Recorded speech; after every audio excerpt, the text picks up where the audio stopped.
अस्सलाम वालेकुम नाज़रीन, प्रोग्राम जी ॻाल्हि में मां आहियां जी मेज़बान सबीन मेमण। नाज़रीन, जीअं जीअं 14 अगस्त जो ॾिहाड़ो वेझो अची रहियो आहे, तीअं तीअं सियासी सरगर्मियुनि में पिणु तेज़ी अची रही आहे। तोड़े जो ईद खां अॻु ई इनक़लाब ऐं तब्दीली जे लाइ 14 अगस्त जे ॾींहं जो इंतिख़ाब कयो वियो हो। वफ़ाक़ी हुकूमत जेका हमेशह डायलॉग ते यकीन रखंदी आहे, तंहिंजो चवणु आहे त एहतजाज बदिरां ॻाल्हियूं कयूं वञनि ऐं ॻाल्हियुनि ज़रिए को रस्तो कढियो वञे त जीअं जमहूरी हुकूमत खे को नुक़सानु न पहुची सघे। सियासी पार्टियुनि जे लाइ अमल सबबु अवाम पिणु कन्फ्यूजन जो शिकार आहे त छा थियण वारो आहे। अॼोके प्रोग्राम में पंहिंजनि महिमाननि सां हिन मौज़ू ते ॻाल्हाईंदासीं। असां सां स्टूडियो में महिमान आहिनि सेनेटर डॉक्टर करीम ख्वाजा साहब, वॾी महिरबानी वांझा प्रोग्राम में आया। असांजा ॿिया महिमान आहिनि मुस्लिम लीग नून जा अॻवान खलीक अंसारी साहब, वॾी महिरबानी वांझा प्रोग्राम में आया। असांजा टियां महिमान आहिनि पाकिस्तान अवामी तहरीक जा अॻवान मोहम्मद अज़हर ख़ान साहब। बहुत शुक्रिया आपका प्रोग्राम में तशरीफ़ है। डॉक्टर साहब, पहिरीं मां तव्हां खां पुछणु चाहींदमि 14 अगस्त जे हवाले सां जेको सियासी मंज़रनामो हींअर तव्हां ॾिसो था, छा था सम्झो छा थियण वारो आहे, छा थी सघे थो? बेसिकली पाकिस्तान पीपल्स पार्टी जो हिकिड़ो वाज़े मौक़िफ़ आहे। पाकिस्तान पीपल्स पार्टी ऐं ॿियूं जेके पॉलिटिकल पार्टीज़ आहिनि जेके असेंबलीज़ में वेठियूं आहिनि, जंहिंमें मुस्लिम लीग नून आहे, जमात उलमा इस्लाम आहे, जमात इस्लामी आहे, तहरीक इंसाफ़ आहे, त इन्हनि मां जेके 90% पॉलिटिकल पार्टीज़ आहिनि उहे ॾाढियूं स्ट्रगल कयूं आहिनि। असां पादर खाधा आहिनि, मुस्लिम लीग नून वारनि जूता खाधा आहिनि ऐं असांजे लीडरनि खे शहीद कयो वियो आहे। हिननि जा लीडर जलावतन थिया आहिनि। न रुगो असां ॿ पार्टियूं पर ॿियूं जमात उलमा इस्लाम, जमात इस्लामी ऐं बलोच नेशनलिस्ट पार्टीज़ ॾाढी मुश्किलनि सां जमहूरियत ईंदी आहे। ऐं ही जेके असां सां 3 दफ़ा माशला लॻाइनि तो असां ॾाढा ओवर सेंसिटिव आहियूं। पाकिस्तान पीपल्स पार्टी असां नून ते तनक़ीद ज़रूरु कयूं था कि भई चीज़नि खे मिसहैंडल कयो पियो वञे, उनखे ॻाल्हियुनि ॿोलियुनि जे ज़रिए थिए। 245 जो नाफ़ज़ सही कोन्हे, पर असां इहो करे कोन चाहींदासीं त जमहूरियत जेका असां डीरेल थिए ऐं का बि क़ुवत इन में असां शरीक कोन थींदासीं, पर बिल्कुलु मुज़ाहिमत पीपल्स पार्टी कंदी। डॉक्टर साहब, ईअं त का बि सियासी पार्टी नथी चाहे त जमहूरियत खे डीरेल कयो वञे, ख़तमु कयो वञे। इलाही कुर्बानियूं ॾिनियूं वयूं आहिनि, पर ॾिठो वञे त हिन वक़्तु सियासी जेके पार्टियूं सियासत कनि पियूं, तव्हां नथा ॾिसो त इहो रस्तो उॾाई वञे पियो? ॾिसो, ॻाल्हि ॿुधो, 2 मिंट तव्हां वठंदुसि। 2005 में दुनिया में हिकिड़ो नओं फिनोमिना शुरू थियो।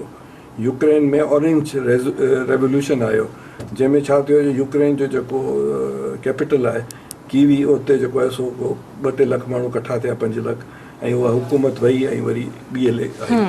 इहो फिनोमिना वरी अरब स्प्रिंग जी सूरत में निकितो, जंहिंमें मिस्र में थियो, ट्यूनीसिया में थियो, अल्जेरिया में थियो, ऐं पोइ उनजो छा थियो, हुते मार्शल आर्ट्स अची वियूं, मिलिट्री रूल अची विया। यूक्रेन जी बि हालति इहो ॾिसो पिया। इहो पाकिस्तान में इहो फिनोमिना एक्सेप्टेबल कोन्हे। नंबर 1 ॻाल्हि। सुभाणे मरगला तव्हांखे ॿुधायां थो, मरगला हिल्स सां अगरि 2 लख अफ़गानी या 2 लख तालिबान लही, 2000 तालिबान या 5000 कलेक्शन खणी लहनि ऐं चवनि त असां पंहिंजो इस्लामाबाद खे टेक ओवर कयूं था ऐं शरीयत नाफ़िज़ कयूं था, एक्सेप्टेबल कोन्हे। क़ाइदे सां मोहम्मद अली जिन्ना हिकिड़ो सिस्टम रखियो इलेक्शन जे थ्रू। पाकिस्तान वजूद में आयो, 46 जी इलेक्शन असेंबलीज़ में जेको इलेक्शन थिया, उन खां पोइ इहो ई तसलसल हले पियो। पाकिस्तान में जेका तब्दीली थींदी उहा इन सूरत में थींदी। असां मुश्किल इलेक्शन ॾिठा आहिनि। 88 खां पोइ जेको मुस्लिम लीग वारा आया हुआ, असांजी 18 सीटूं हुयूं, सॉरी उन वक़्तु असांजी 52-54 हुयूं। असां 97 में 18 सीटूं असां एक्सेप्ट कईसीं इलेक्शन। असां पंजाब मां हिन दफ़ा वाइट 9 ॼणे बराबरि आहियूं, असां इलेक्शन एक्सेप्ट कई आहे। मिसाल जे तौर ते त इमरान ख़ान या ॿिया जेके आहिनि ताहिल कादरी वारा, इहे जेके न इलेक्शन खे एक्सेप्ट पिया कनि, उनजी स्टेटमेंट्स जी बि ॿुधायूं कि भई धरणो थींदो। छा मुस्लिम लीग नून में बि दम आहे, 2 लख इकट्ठा करे सघे थी। पीपल्स पार्टी प्रैक्टिकली बेनज़ीर जॾहिं आई हुई 86 ऐं 2007 में, त असां 20 लख माण्हू इकट्ठा कयासीं। त असां जॾहिं 2 लख या 20 लख माण्हू इकट्ठा कयासीं, त असां ज़ियाउल खे त उहो थोरो कोन कयोसीं, असां त इलेक्शन जे थ्रू वियासीं। ॿियो इहो त ज़ुल्फ़िकार अली भुट्टो खे जॾहिं फांसी आई पए, त उहो हिकिड़ो जुडिशल मर्डर हो। त जुडिशल मर्डर असां सम्झोसीं पिए त भुट्टो साहिबु चयो त बाबा सुप्रीम कोर्ट खे त असां एक्सेप्ट कयोसीं न, ठीकु आहे, उनमें जजिस के अहिड़ा हुआ त हिकिड़ो सिस्टम आहे, सिस्टम हिकिड़ो जुडिशरी सिस्टम आहे, हिकिड़ो कॉन्स्टिट्यूशनल सिस्टम आहे, हिकिड़ो इलेक्टोरल सिस्टम आहे, हिकिड़ो जेको आहे सो सिस्टम आहे। उन सिस्टम तहत ई कमु थींदो। इमरान ख़ान मसइलनि चए थो त बाबा माण्हू वठी ईंदुसि, चलो वठी ईंदो, पोइ छा थींदो? पोइ छा भला हिकिड़े जलसे या हिकिड़े लॉन्ग मार्च सां हुकूमतूं वेंदियूं आहिनि छा? इहो त हिकिड़ो ग़लति तासुरु आहे जेको माज़रत सां मीडिया ते क्रिएट कयो पियो वञे। ऐं इन करे इन्वेस्टमेंट मुतासिर थिए पई, इन में ॿी चीज़ूं मुतासिर थियनि थियूं. मुस्लिम लीग नून में इलाही ग़लतियूं आहिनि, असीं तनक़ीद करे कयूं. 245 सही कोन लॻो आहे. कादरी सां जेको सलूक थियो सही कोन्हे, हुनखे अचणु ॾींदा कुझु कोन थिया, कुझु कोन थी सघे थो. अहिड़े नमूने हीउ जेको लॉन्ग मार्च आहे हुनखे छॾे ॾे, कुझु थींदो कुझु कोन्हे. 4 या 5 ॾींहंनि में इमरान ख़ान में एतिरी कैपेसिटी कान्हे जो उते अची वेहे. उते जेको आहे सो को 5 ॾींहं बि अगरि माण्हू 1 लख माण्हू बि वेही रहनि, 2 लख बि वेही रहनि, इहो पैमानो पाकिस्तान में थी कोन थो सघे. अगरि जेकॾहिं इहो पैमानो शुरू थी वियो, सुभाणे मुस्लिम लीग नून जेको आहे सो अगरि ऑपोज़िशन में वञे थी, पोइ उहो माण्हू वठी ईंदी, पोइ तालिबान माण्हू वठी ईंदा, पोइ पीपल्स पार्टी माण्हू वठी ईंदा. त अहिड़े नमूने जा हुकूमतूं चेंज थींदियूं. हिकिड़ो सिस्टम आहे, उन सिस्टम खे हलणु ॾिनो वञे ऐं इमेच्योरिटी जो मुज़ाहिरो न थिए. अॼु खां नेशनल असेंबली शुरू पई थिए, 8 ते सेनेट शुरू पई थिए.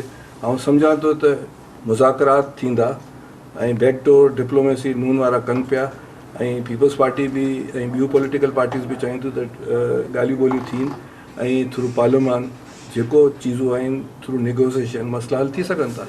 ख़ालिद साहब, तव्हां छा चवंदो, छा एहतजाज मसइलनि जो हल थी सघे थो? जीअं डॉक्टर साहब ॻाल्हि कई त काफ़ी अहिड़ियूं सियासी पार्टियूं आहिनि जिन स्ट्रगल कई आहे, इलेक्शन जे ज़रिए इक़्तिदार में आयूं आहिनि ऐं हिकिड़ो अणखुट सिलसिलो रहियो आहे क़ुर्बानी जो. तव्हां सम्झो था त वाक़ई जेको रस्तो इख़्तियार कयो पियो वञे, बज़ाहिर इहो थो नज़र अचे त इहो सिर्फ़ु इक़्तिदार खे ख़तमु करण जे लाइ आहे. छा इन सां मसइला जेके आहिनि, जेके शिकायतूं आहिनि, जेके बहितरी जूं ॻाल्हियूं कयूं थियूं वञनि, उहे अची थियूं सघनि? तमामु वॾी महिरबानी. ऐं डॉक्टर साहब तमामु सुठियूं ॻाल्हियूं कयूं आहिनि. ऐं तव्हांखे यादि हूंदो त कमोबेश इन क़िस्म जूं ॻाल्हियूं आउं कंदो रहियो आहियां. मौक़िफ़ इहो रहियो आहे त मुल्क हिन वक़्तु एहतजाज जो मुतमिल नथो थी सघे ऐं असां माण्हू वॾियूं क़ुर्बानी ॾिनियूं आहिनि जमहूरियत खे बचाइण जे लाइ. इन करे उन्हनि माण्हुनि खे त इन जो क़दुरु थी कोन थो सघे, न उहे इन जो अंदाज़ो हणी सघनि था जिन मार्शलाऊं भोॻियूं न हुजनि.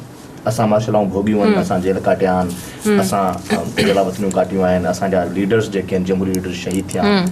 इन करे असांखे वधीक ख़बर हूंदी त मार्शलाऊं छा थींदियूं आहिनि. ॿी ॻाल्हि इहा आहे त हिकिड़ो साईं जन यूक्रेन ऐं अरब दुनिया जे फिनोमिना जी हिकिड़ी ॻाल्हि कई. हिकिड़ो ॿियो फिनोमिना बि थी सघे थो. उहो इहो आहे त जॾहिं तालिबान जे मथां घेरो तंग कयो वियो, ऐं लाज़मी ॻाल्हि आहे तालिबान सिर्फ़ु असां इहा हिकिड़ी कॉमन सेंस हुयो ऐं पाकिस्तान में इहा ॻाल्हि वाज़े तौर ते सभिनी पढ़ियल लिखियल माण्हुनि जे अंदरि हुई त तालिबान जे पोयां का फोर्स ज़रूरु आहे जेका हेॾी वॾी मुल्क में तबाही मचाए रखी आहे. उन्हनि इहे सिर्फ़ु तालिबान नथा थी सघनि. इन करे इन्हनि जे पोयां को फोर्स हूंदी, को फॉरेन हैंड थी सघे थो जेको पाकिस्तान खे डिस्टेबलाइज़ करणु चाहे थो.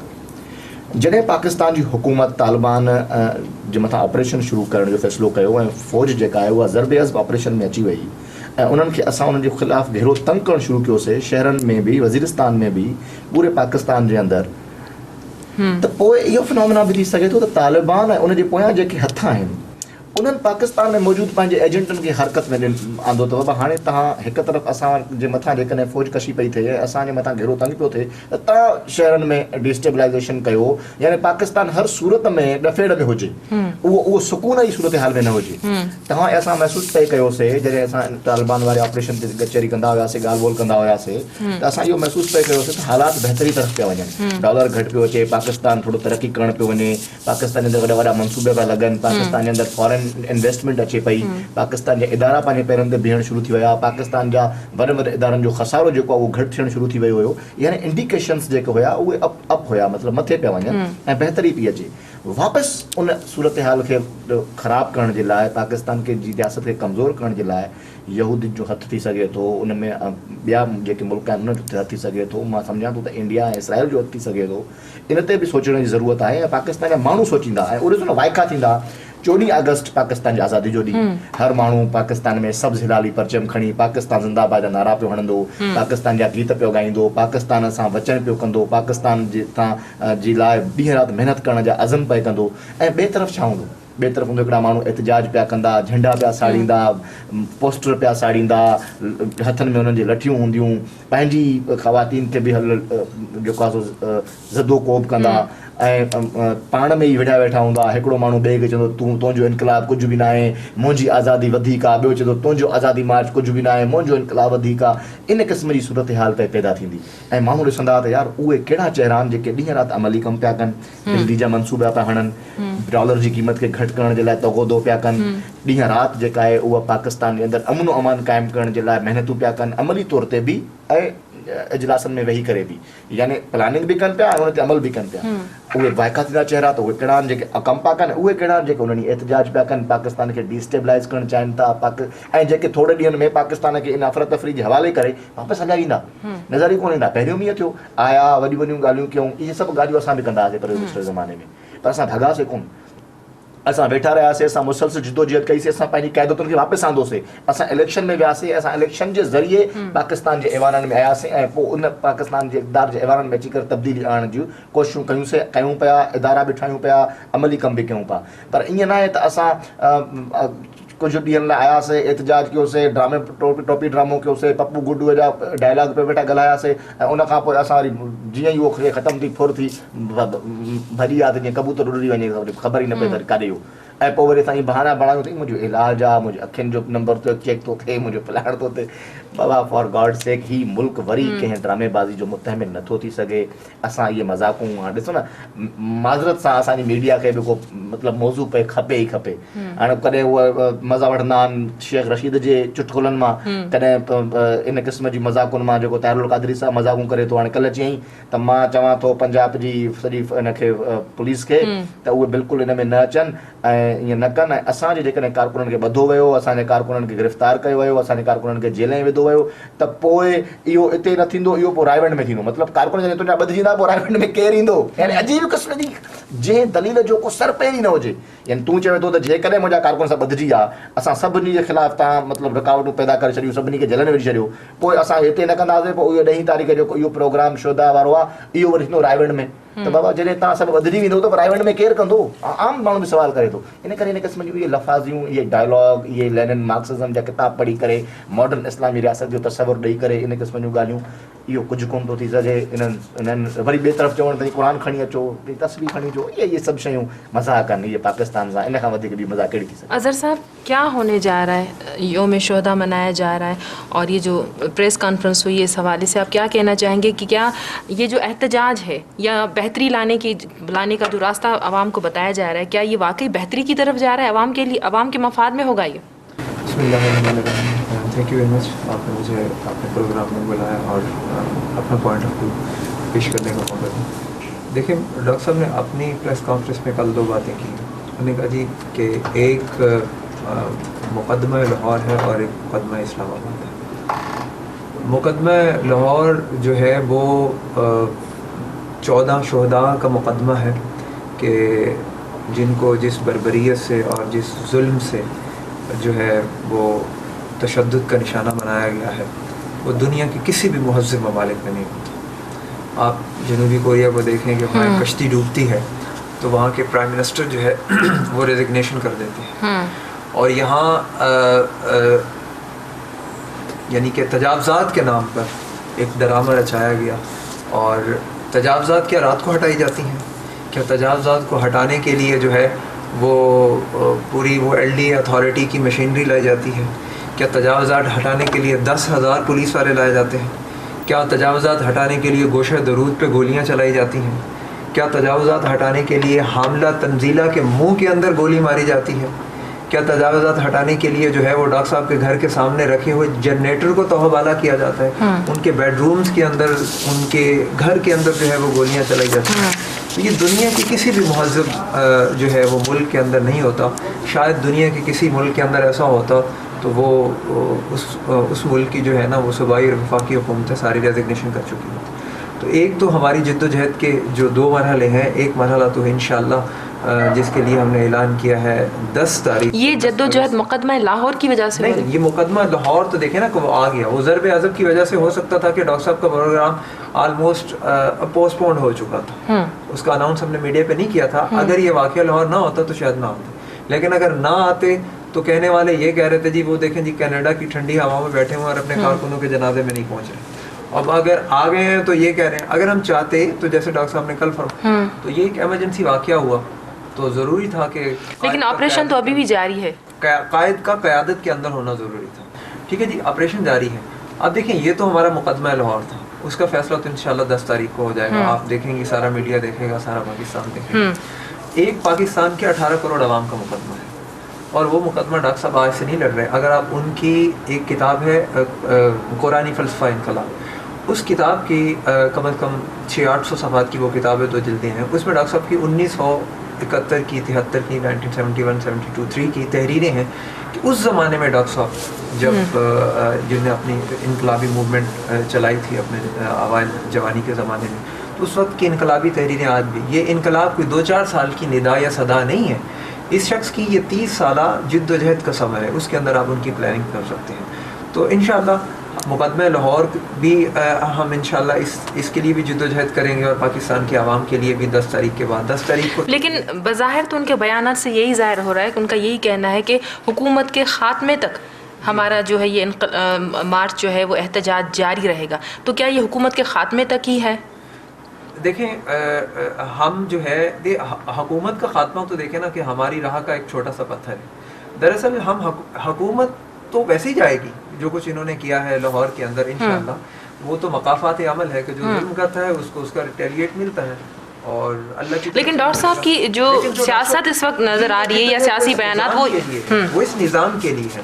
اس نظام کو بدلنے کے لیے بیسیکلی یہ حکومت جو ہے وہ ایک راستے کا پتھر ہے، تو اس لیے اس کو ہٹانا. اس نظام کو بدلنے کے لیے ایک راستہ ہے، آپ الیکشن لڑیں، آپ حکومت میں آئیں، اس کے بعد آپ تبدیلی لا سکتے ہیں. لیکن یہ احتجاج، عوام کو، لوگوں کو لے کے اسلام آباد میں جمع ہونا اور حکومت کو اس طرح سے ختم کرنے کی باتیں کرنا، آپ سمجھتے ہیں کہ اس سے نظام میں بہتری آ سکتی ہے؟ جی دیکھیں میری بات سنیں کہ بہت سارے لوگ ایسے کرتے ہیں کہ اس سسٹم کے تحت آپ مجھے یہ بتائیں کہ جس سسٹم کے تحت یا جس آئین کے تحت یہ لوگ الیکشن لڑتے ہیں، اس آئین کے 280 کلازز ہیں ٹوٹل، ٹھیک ہے.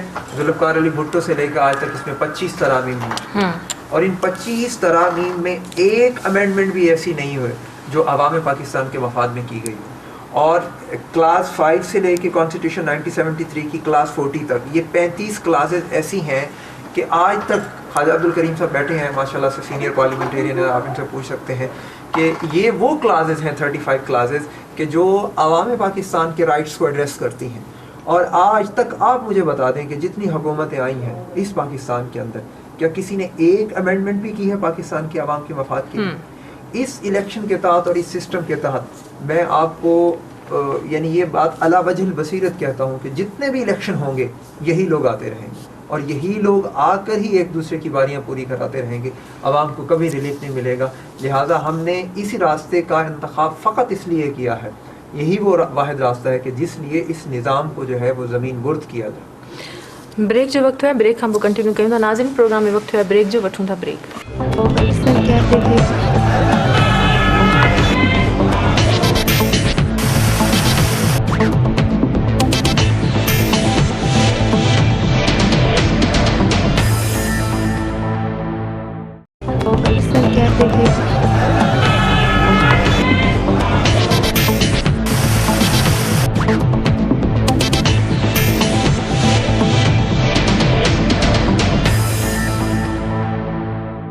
वेलकम बैक नाज़रीन.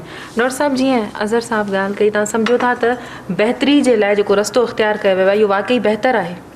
साईं इहे साईं जो पॉइंट ऑफ व्यू थी सघे थो, ऐं बेसिकली कायदे तो मोहम्मद अली जिन्ना जो पॉइंट ऑफ व्यू कोन्हे. अगरि कायदे तो मोहम्मद अली जिन्ना ऐं जेको पाकिस्तान मूवमेंट हली ऐं वोट जे ज़रिए जेको सो असांखे हीउ मुल्क मिलियो उहो 1 मैन 1 वोट जे थ्रू मिलियो, ऐं पाकिस्तान में इहो ई सिस्टम हली सघे थो. बाक़ी हिन सिस्टम में रिफॉर्मेशन थींदी आहे, हिन सिस्टम में तब्दीली सॼी दुनिया में इहो ई सिस्टम आहे न. 1 मैन 1 वोट जे थ्रू जेको खटी अचे, हिकु वोट तां बि माण्हू खटी ईंदा आहिनि ऐं हज़ारनि वोटनि सां बि खटी ईंदा आहिनि. पाकिस्तान में जेको आहे सो पाकिस्तान ज़ुल्फ़िकार अली भुट्टो जॾहिं जेल में हो ऐं जॾहिं फांसी आई पे तॾहिं हुन हिकिड़ी किताब लिखी इफ़ आई एम एसिनेटेड. उन में हुन हिकिड़ी ॻाल्हि लिखी त पाकिस्तान 2 हिसनि में टुटी चुको आहे, ईस्ट पाकिस्तान वेस्ट पाकिस्तान जेको बांग्लादेश थी वियो. ऐं हिंदुस्तान में 22 अलाए 24 उन वक़्त में सूबा हुआ ऐं उहो गॾियल नमूनो. रीज़न छा आहे?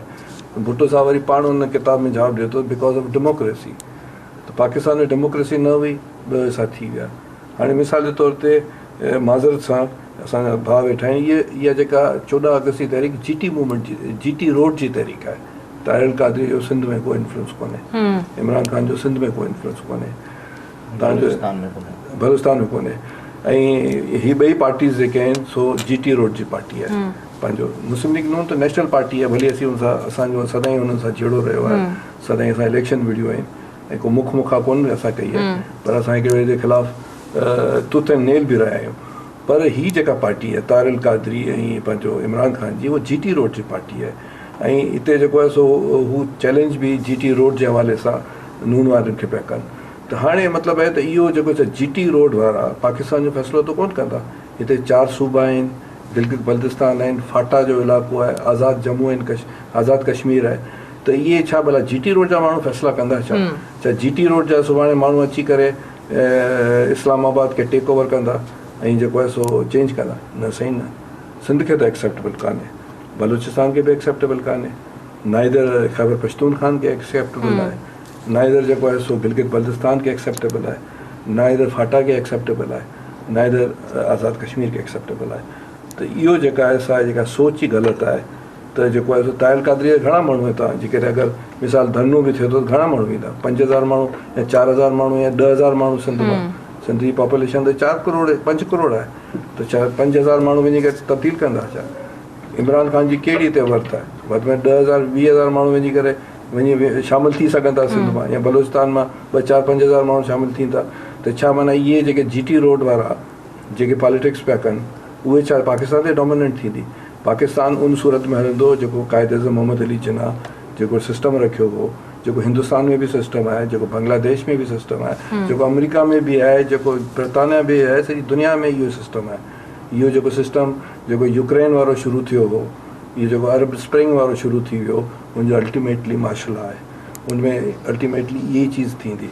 असीं सम्झूं था ख़ुदा करे असांजी तज़िया ग़लति हुजे, ईअं त न आहे त इहे कंहिंजे इशारे ते पिया कनि, ईअं त न आहे जो इन्हनि खे जेको आहे सो का लाइन मिलियल आहे, ईअं त न आहे त हू पाकिस्तान खे बर्बादु करणु था चाहिनि। त असां इन चीज़ सां डिसएग्री कयूं था। ख़लील साहब, मुख़्तलिफ़ अनुमान आहिनि, मुख़्तलिफ़ ॻाल्हियूं आहिनि, अगरि कथियूं कयूं पियूं वञनि। तव्हां सम्झो था त हिन में मुस्लिम लीग नून जी जेका सियासी ॾाहप हुई उन जी कमज़ोरी बि आहे। जेकॾहिं लाहौर जो वाक़ियो न थिए हा त सियासी पार्टियुनि खे इन तरह जो मौक़ो न फ़राहम थिए, इहो मौक़ो मुस्लिम लीग नून जी ग़लति पॉलिसी जे करे उन्हनि खे मिलियो आहे, जंहिंजो फ़ाइदो वठनि पिया भरपूर। जॾहिं पार्टियूं इक़्तिदार में हूंदियूं आहिनि ऐं सॼे मुल्क ते इक़्तिदार हूंदो आहे त पोइ उते किथे न किथे इनकॉम्पिटेंसीज़ जी शिकायत ईंदी आहे, किथे न किथे ग़लतियूं थी वेंदियूं आहिनि, न आहे त न थींदियूं आहिनि। ऐं उते उन वक़्तु फ़ौरन फायरिंग जो हुकुम कंहिं ॾिनो, फायरिंग छो थी ऐं मासूम माण्हू छो क़तलु थिया, उनजी PMLN बार बार मज़म्मत बि कई आहे, उनजे मथां इंक्वायरी बि हले पई ऐं असां चेक कयूं पिया त केरु रिस्पॉन्सिबल आहे, उनखे असीं कैफ़े किरदार ताईं पहुचायूं। छो जो इहो बहरहाल मां पहिरीं ई चई चुको आहियां त इन में फॉरेन हैंड बि थी सघे थो ऐं वरी साज़िश बि थी सघे थी। बहरहाल मक़सदु हिननि माण्हुनि जो इहो आहे त पाकिस्तान जे अंदरि डफेट पैदा थिए ऐं पाकिस्तान डिस्टेबलाइज़ थिए, पाकिस्तान गैर मुस्तहकम थिए ऐं पाकिस्तान खे गैर मुस्तहकम करण जे लाइ जिते वॾा वॾा माण्हू फ़रोख़्त थी सघनि था उते पुलिस जा माण्हू बि फ़रोख़्त थी सघंदा आहिनि। इन खे असां हटाए नथा सघूं, इन करे इंक्वायरी में इहो नुक़्तो बि शामिलु आहे ऐं मालूम कंदासीं त कंहिं हितां इहो चंगारी जो कमु ॾिनो आहे इन सॼे मामले खे।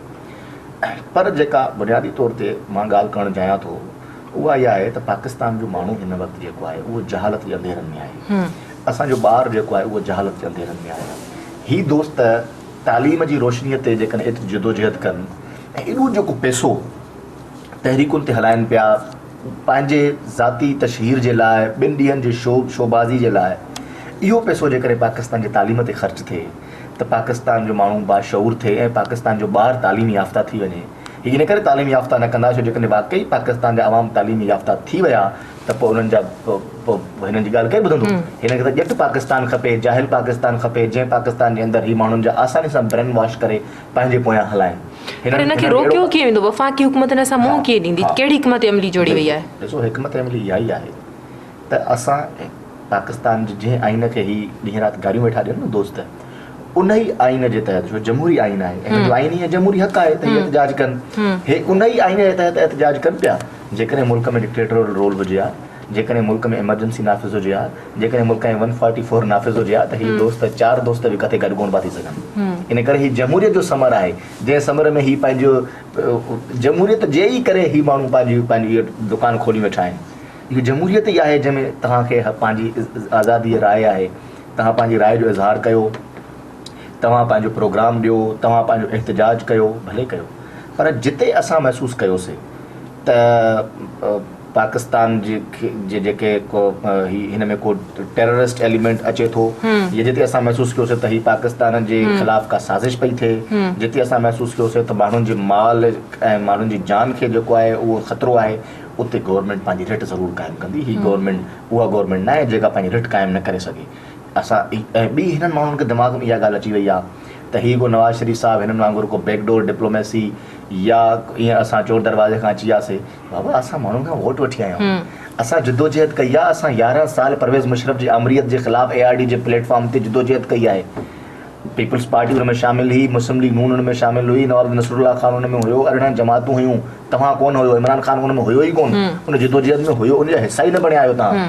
असां डिक्टेटरनि सां मुक़ाबिला कयासीं, असां पंहिंजे वजूद खे बरक़रार रखियोसीं, असांजे जेका अॼु तव्हां था अचो साईं बेडरूम में गोली फिलहाइण, बाबा इहो ई रायवंड जेके तव्हां पैलेस था अचो न, रायवंड जे घर में मियां नवाज़ शरीफ़ साहिब जी फैमिली हुई ऐं फ़ौजियुनि परवेज़ मुशर्रफ जे हुकुम ते दर भञी करे अंदरि उहो घिरिया हुया, ॿारनि जा खीर पी विया हुया। असां जेकॾहिं मातम करण ते अचूं न ऐं तव्हां खां वॾियूं मजलिसूं पढ़ी सघूं था, पर असां मजलिसूं असां चाहियूं था त ही मुल्क तरक़ी करे, छो जो असां उहो ॾुख, उहो दर्द, उहा तकलीफ़ बर्दाश्त कई आहे ऐं असां उन सॼे पीरियड मां गुज़रिया आहियूं। इन करे असांखे ख़बर आहे त हीउ मुल्क कीअं हलंदो।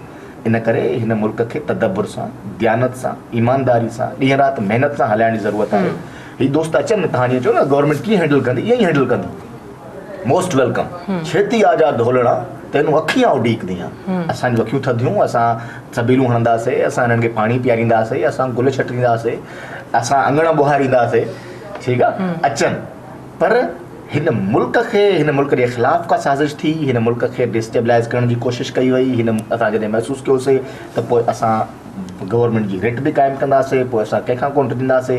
हिन वक़्तु पाकिस्तान खे ज़रूरत आहे त पाकिस्तान जा सभई माण्हू गॾिजी करे पाकिस्तान आर्मी जा हथ मज़बूत कनि, ऑपरेशन ज़रबे अज़ ते निगाहूं हुजनि, हिननि तालिबाननि जी पाड़ पटियूं, हिननि जेके दहशतगर्दनि हिननि जी पाड़ पटिजे, शहरी दहशतगर्दनि जी बि पाड़ पटिजे, जेके कराची खे दहशतगर्दी जे उन में गिरह में घिरके विया आहिनि, इन्हनि सभिनी जी पाड़ पटींदासीं, पाकिस्तान तरक़ी कंदो। हाणे ॾिसो न, हिते इहो सुवाल पैदा थियो त केरु आहिनि जेके पाकिस्तान खे तरक़ी कंदे नथा ॾिसी सघनि, जेके पाकिस्तान जे माण्हुनि खे ख़ुशहाल थींदे नथा ॾिसी सघनि, जेके पाकिस्तान जे माण्हुनि खे एजुकेट थींदे नथा ॾिसी सघनि, जेके पाकिस्तान मां हीअ जेके बिजलीअ जा अंधेरा आहिनि इहे ख़तमु थींदे ऐं रोशनी ईंदे नथा ॾिसी सघनि। सो इहे उहे माण्हू आहिनि, इन्हनि खे हाणे उहो पंहिंजो पाण सम्झनि था। मां त सम्झां थो त अहिड़ा पढ़ियल लिखियल नौजवान बि जेकॾहिं इन क़िस्म जो उन्हनि जो ब्रेन वॉश थी सघे थो, ऐं हिकिड़ो उहो ख़ुदकश हमलावर हूंदो आहे जेको किथे वञी पंहिंजो पाण खे ब्लास्ट कंदो आहे ऐं माण्हुनि खे अजल जो शिकार बणाईंदो आहे। हिकिड़ो अहिड़े क़िस्म जो ख़ुदकश हमलावर हूंदो आहे जेको ज़हनी तौर ते सॼे फ़िक्र फ़लसफ़े नौजवाननि खे ब्लास्ट करे छॾींदो आहे। त मूंखे इन क़िस्म जे ख़ुदकश हमलावरनि ते ॾुख थींदो आहे वधीक। अज़हर साहब, क्या डायलॉग की कोई गुंजाइश है? वफाकी हुकूमत का बार बार यही कहना है कि उनके दरवाजे खुले हुए हैं, अगर मसाइल का हल जो है बातों से निकल सकता है तो बातें की जाएँ, डायलॉग किए जाएँ। देखिए जी, क्या ये पॉसिबल नहीं कि बीच का कोई रास्ता निकल सके? बीच का क्या रास्ता निकल सकता है? आप मुझे बताएं कि हमारे साथ माशाल्लाह से हमारे सियासतदान बैठे हैं, नून लीग के भी बैठे हैं, पीपल्स पार्टी के भी बैठे हैं। डॉक्टर साहब देखें, पिछले साल जब आए थे, जब उन्होंने धरना दिया था तो भी डायलॉग हुए थे, बातें हुई। मैं जरदारी साहब के तदब्बर का कम से कम अब कायल हो गया हूँ कि ये सानिया मॉडल टाउन के बाद कि जब हम वहाँ 1 लाख अफराद को 1.5 लाख अफराद को लेके बैठे हुए थे, तो डॉक्टर साहब पूरी दुनिया के अंदर जो है वो पीस का साइन समझे जाते हैं। दहशतगर्दी के खिलाफ उन्होंने, टेररिज्म के खिलाफ जो है 900 सफ़ात पे मुश्तमिल मबसूत किताब तहरीर की है। जो लोग हमें ये कहते हैं ना कि हम मुल्क को डिस्टेबलाइज करना चाहते हैं या हम टेररिस्ट लोगों को या तालिबान लोगों को कह जाते हैं, अगर आप आलम मगरब में जाके, अमेरिका में जाके या वेस्टर्न वर्ल्ड में जाके टेररिज्म के खिलाफ डॉक्टर साहब की स्ट्रगल देखें इन फेवर ऑफ पाकिस्तान, तो आपको पता चलेगा कि उनकी कितनी बड़ी स्ट्रगल है। उनकी सबसे ज़्यादा स्ट्रगल है पाकिस्तान के उलमा में। अभी आपने जरदारी साहब के तदब्बुर की बात की, तो मियाँ साहब को मौका देना, वो भी तो बात कर रहा था कि देखिए कि उस वक्त 1.5 लाख अफराद जब इस्लामाबाद में बैठा हुआ था, तो उस वक्त आसिफ अली जरदारी साहब मेरे ख्याल शायद इस्लामाबाद भी नहीं थे, यहाँ कराची में बैठे हुए थे, लेकिन उसने किस शानदार तरीके से जो है वो सारे मामले को टैकल किया। मगर हमारी तरफ से भी ये जैसे कहा गया था, ना पत्ता टूटेगा, ना गमला टूटेगा, ना कोई शीशा टूटेगा। आप पीछे मीडिया के रिकॉर्ड निकाल के देखें कि उस वक्त जिस जगह पे हमारा धरना था इस्लामाबाद मौजूद, इस्लामाबाद के इर्द गिर्द की सारी मार्केटें खुली थी, मैं उस धरने के अंदर मौजूद था, इवन करीब के होटल खुले हुए थे। यहाँ 2000 अफराद जुलूस निकालें तो यहाँ हर चीज़ बंद हो जाती है।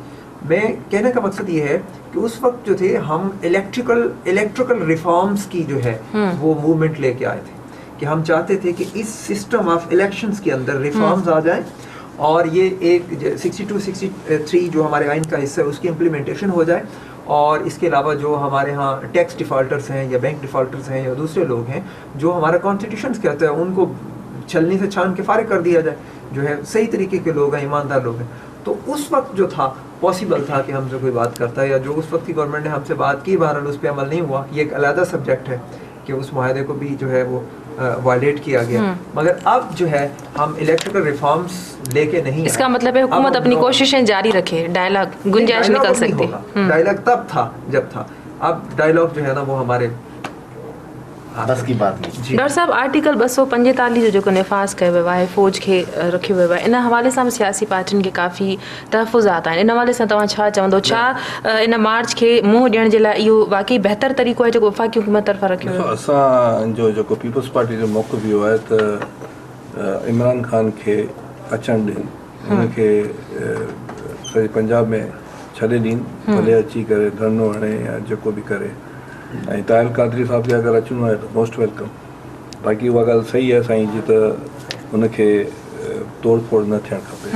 245 जो जेको आहे इन जी असां मुखालिफ़त था कयूं, ऐं असां चयो बि आहे, असांजी स्टेटमेंट बि आई आहे पीपल्स पार्टी जी त बाबा इन सिलसिले में जॉइंट सेशन बि थी सघे थो, छा जो अॼु खां नेशनल असेंबली आहे, 8 खां सेनेट आहे, तो थी सघे थो। तो हुकूमत असांखे कॉन्फिडेंस में वठे त छो आहे छा आहे, ऐं 245 खे असां एक्सेप्ट नथा कयूं। छो 245 में जेका कॉन्स्टिट्यूशनली जेके कोर्ट्स आहिनि, इस्लामाबाद कोर्ट आहे, हाई कोर्ट आहे, उनजा पावर सीज़ थी वेंदा। 199 आर्टिकल जो न 198 कोन्हे, मूं अॼु सॼो तव्हां बि लॉयर आहियो, 199 ताईं जेका पिटीशन दायर कबी आहे उनजो उहो पावर्स ख़तमु थी वेंदा। त असां चयूं था त इन ते ई रिविज़िट कनि, ऐं बिल्कुलु रिविज़िट थियणु खपे 245। चाहे जो असीं पीपल्स पार्टी जो पॉइंट ऑफ व्यू उन वक़्तु बि इहो ई हो जॾहिं असां ते प्रेशर हो त सिंध में फ़ौज खे घुरायो वञे, त असां आख़िर ताईं कराची में कोन फ़ौज घुराईसीं। असांजो पॉइंट ऑफ व्यू इहो पीपल्स पार्टी जो हमेशह बेनज़ीर साहिब जो बि रहियो आहे, ऐं असांजो बि इहो रहियो आहे, कंटिन्यूटी ऑफ बेनज़ीर साहिब जी सोच त आर्मी खे घुराइण जो मतिलबु इहो आहे त सिविलियन अथॉरिटी खे चैलेंज, माना इनएफेक्टिव। असीं सम्झूं था त पुलिस हिते इफेक्टिव आहे, जेको मुंहुं ॾेई सघे थी। नसरुल्ला बाबर जो जेको हो जेको ऑपरेशन हो, पंहिंजे हिते हिकिड़ो इफेक्टिव ऑपरेशन हो, पुलिस कयो हो, ऐं with the support of paramilitary forces. त असांजो इहो पॉइंट ऑफ व्यू आहे त हीअ जेको असांखे रिविज़िट कयो वञे, ऐं पार्लियामेंट में अॼु असांजे दोस्तनि उथारियो आहे ऐं उथारींदा, ऐं डिस्कस बि कंदा मुस्लिम लीग नून सां, ऐं सेनेट में बि इहा ॻाल्हि उथारी वेंदी। त इनखे रिविज़िट कयो वञे, ऐं जेको आहे सो सिविलियन बालादस्ती रहे, ऐं बिल्कुलु फ़ौज स्टैंड बाय में हुजे, त जेकॾहिं को अची करे पार्लियामेंट ते कब्ज़ो करे या सुप्रीम कोर्ट खे नुक़सानु पहुचाए या प्रेसिडेंसी खे नुक़सानु पहुचाए या प्राइम मिनिस्टर हाउस खे या इंस्टॉलेशन आहे असांजी मुख़्तलिफ़, उनखे बचाइण लाइ बिल्कुलु हुजणु खपे। पर इहो आहे त शहरीनि जा हुकूक सल्ब न थियनि। बाक़ी जेसि ताईं आहे त हिननि खे अचणु ॾियनि, ऐं पंहिंजो मुस्लिम लीग नून खे खपे त हिन सां कॉन्टेक्ट कनि, ॿियूं पॉलिटिकल पार्टीज़ जी मदद वठनि, ऐं ॻाल्हि ॿोल करे ही पंहिंजे तरफ़ां पूरी कोशिशि कनि त ॻाल्हि ॿोल वारो रस्तो कनि, हुननि खे छॾे ॾियनि, हुननि खे रेस्ट न कनि। ऐं आउं सम्झां थो त मसइलो ख़ैर सां टरी वेंदो, ऐं पॉलिटिकल गवर्नमेंट आहिनि, सभु पॉलिटिकल पार्टीज़ इन चीज़ ते मुतफ़िक़ आहिनि कि पार्लियामेंट जो हिननि खे 5 साल पूरो हलणु खपे, ऐं पार्लियामेंट माशला न अचे, को नुक़सानु न थिए, ऐं उन लाइ त पीपल्स पार्टी हर अवल दस्ते सां विढ़ंदी। हली साहब, 245 जे नफ़ाज़ जे हवाले सां तमामु घणी तनक़ीद थी रही आहे सियासी पार्टियुनि जे हवाले सां, इन ते मां ज़रूरु तव्हांजी राय वठंदमि। ऐं छा तव्हां सम्झो था त मुल्क मिट चूंडुनि तरफ़ वञी सघे थो? मां अर्ज़ु कयां त तारीख़ खे दुरुस्त कंदा हलूं। जॾहिं इन खां अॻु में मियां नवाज़ शरीफ़ साहिबु फ़ौजी कोर्ट्स हया हुया कराची में, ऐं जॾहिं उहो हुनजो ऐलान करणु पिया, उन खां अॻु में इजलास थियो हुयो, तॾहिं मां त नंढो हुयुमि, मुंहिंजो वालिद साहिबु सेंट्रल वर्किंग कमेटी जा मेंबर हुया, अञा ताईं आहिनि। मुंहिंजे वालिद साहिबु हुनजी मुखालफ़त कई हुन इजलास में, ऐं बहरहाल पोइ सेंट्रल वर्किंग कमेटी चयो त न, इहे कोर्टूं लॻणु घुरिजनि। ऐं जॾहिं मियां नवाज़ शरीफ़ साहिबु हुनजो प्रेस कॉन्फ्रेंस करणु वञी रहियो हुयो, त उन्हनि बाबा खे मज़ाक़ हमेशह कंदा रहंदा आहिनि, महिरबानी हथ खां वठी करे त मूंसां प्रेस कॉन्फ्रेंस न वेहे, त बाबा हथु छॾायो, न वेठो प्रेस कॉन्फ्रेंस। 2 शयूं आहिनि, ذاتی رائے میں मां पाण इन राय जो आहियां त आर्टिकल 245 लॻणु घुरिजे. जॾहिं असां जमहूरी लीडर्स आहियूं, जॾहिं असां जमहूरियत जी ॻाल्हि कयूं था, त पोइ असां खे इज्तनाब करणु घुरिजे आर्मी खां कमु वठण में शहरनि जे अंदरि. पर मसइलो इहो आहे त आर्टिकल 245 जेको आहे इहो आहे त आईन जो, एक्स्ट्रा कॉन्स्टिट्यूशनल त कोन्हे. ॾिसो न, सोच जी ॻाल्हि आहे. ऐं आर्टिकल 245 उन वक़्तु बि इन आइन में हुयो जॾहिं आसिफ ज़रदारी साहब मोहतरम सदर पाकिस्तान हुआ, जॾहिं पीपल्स पार्टी जी हुकूमत हुई, उन वक़्तु बि हुयो. अरिड़हीं तरमीम गॾिजी कईसीं त उन वक़्तु बि आर्टिकल 245 हुयो. ऐं इहे इन्हनि अल्फाज़नि सां को रदो बदल सां अची कोन कयो आहे हिन आर्टिकल में. मसइलो इहो आहे त असां माण्हू थोरो सियासत खां परते रही करे थोरो सोचींदासीं जॾहिं, त पोइ असांजी ॻाल्हियूं क्लियर थींदियूं. हाणे चौधरी निसार साहब वॾी मुफ़सिल वॾी तफ़सीली हिन ते प्रेस कॉन्फ्रेंस कई. चौधरी निसार साहब इहा ॻाल्हि उते कई पंहिंजी प्रेस कॉन्फ्रेंस में, त इन खां अॻु में बि फ़ौज खे घुरायो वेंदो आहे, पर उनखे कोई आइनी शेल्टर ॾिनो वेंदो आहे. सुभाणे जेकॾहिं उहे रिट्रिएट कनि था, सुभाणे उहे माण्हू दहशतगर्दनि खे मारनि था, त कहिड़े क़ानून जे तहत? सुभाणे त उन्हनि खे तव्हां अदालतुनि में ॿिया छॾींदो ऐं उहे वीचारा सज़ाऊं काटींदा. इन करे उन्हनि खे को न को कॉन्स्टिट्यूशनल शेल्टर ॾियणु ज़रूरी आहे. इन करे फर्स्ट टाइम इहो थियो आहे. घुराईंदा तव्हां बि 245 जे तहत रहिया आहियो, पर फर्स्ट टाइम इहो आहे त असां उन नोटिफिकेशन में क्लियर कयो आहे उनजी ड्यूटीज़, उन्हनि जी हर शइ ठीकु आहे. हा, त उनजे बावजूद बि हालांकि आहे आइन जे मुताबिक़ कयो असां जॾहिं चऊं था 245 it means 245 is the part of constitution. पर उनजे बावजूद जेकॾहिं असांजे दोस्तनि खे ॾिसो न, रिजिडिटी ते बिलीव न रखंदा आहियूं, असां आमरीयत ऐं आमराना रवैयनि ते बिलीव न रखंदा आहियूं. जेकॾहिं उन ते असांजे दोस्तनि खे रिज़र्वेशन्स आहिनि, पार्लियामेंट में ॻाल्हि थींदी, सेनेट में थींदी, क़ौमी असेंबली में थींदी, ऐं ज़रूरत महसूसु थी त असां हिनखे वापसि बि कंदासीं. अहिड़ी का ॻाल्हि न आहे. हिन वक़्तु ॾिसो मुल्क कंहिं कंडीशन में आहे. मुल्क हिन वक़्तु अफ़रा तफ़री जी कंडीशन में आहे. मुल्क हिन वक़्तु दहशतगर्दी जी लपेट में आहे. मुल्क हिन वक़्तु तव्हां वटि फॉरेन इन्वेस्टमेंट ईंदे घबराइनि था माण्हू. तव्हां वटि हीउ मुल्क सोन आहे, सॼी अंदरि कोयलो छा आहे, कोयलो मां सम्झां थो is the gold, black gold आहे असां वटि असांजी धरतीअ जे अंदरि. उन ते ज़रूरत आहे त हिन मुल्क जा हालात घटि में घटि बि न त 50 साल ताईं एॾा ज़बरदस्त ऐं पुरअमन हुजनि त हीउ मुल्क मां सम्झां थो त माण्हू सऊदी अरब छा आहे उन खां वधीक रिचेस्ट मुल्क थी सघे थो, बहरैन खां वधीक रिचेस्ट मुल्क थी सघे थो, जेकॾहिं हिन मुल्क जे अंदरि अमन अमान क़ाइमु थी वञे. इन करे लाज़मी ॻाल्हि आहे त उहे जेके गैर मुल्की क़ुवतूं आहिनि उहे हिनखे डिस्टलाइज़ करणु चाहींदियूं. हिन में त को बि शक कोन्हे. सो इन करे असां चाहियूं था त हिन मुल्क जे अंदरि अहिड़ा रस्ता कढिया वञनि. ॻाल्हि ॿोल ते साईं जन चयो त बिल्कुलु ॻाल्हि ॿोल जो अॼु बि चौधरी निसार अली ख़ान साहिब इमरान ख़ान साहिब सां ॻाल्हायो आहे त बाबा ईअं न कयो. इमरान ख़ान रजिस्ट्री ते बीठल आहे, उन्हनि इनकार करे छॾियो आहे. जेके रिपोर्ट्स आयूं आहिनि मूंखे ख़बर न आहे त इमरान ख़ान साहिब चयो आहे या न चयो आहे, मीडिया रिपोर्ट पर उन पारां तरदीद बि कई पई वञे त अञा ताईं अहिड़ी का ॻाल्हि ॿोल न थी आहे, टेलीफोनिक राब्तो न थियो आहे. इहे शयूं असांजी तरफ़ां त रहंदियूं. असांजी तरफ़ां मियां नवाज़ शरीफ़ साहिब निसार साहिब खे इहे अहकामात ॾिना आहिनि त तव्हां छो जो उनजी दोस्ती आहे पाण में वधीक बहितर आहे. त ज़रदारी साहब वांगुरु सियासी तदबुर खां कमु वठिणो पवंदो. तव्हांखे बि वॾी महिरबानी आहे महिमाननि जी प्रोग्राम में आया. नाज़रीन, अॼु जी ॻाल्हि प्रोग्राम जे वक़्त ते ख़तमु थो थिए. पंहिंजी मेज़बान सभिनी महिमान खे ॾींदा इजाज़त. अला भाई.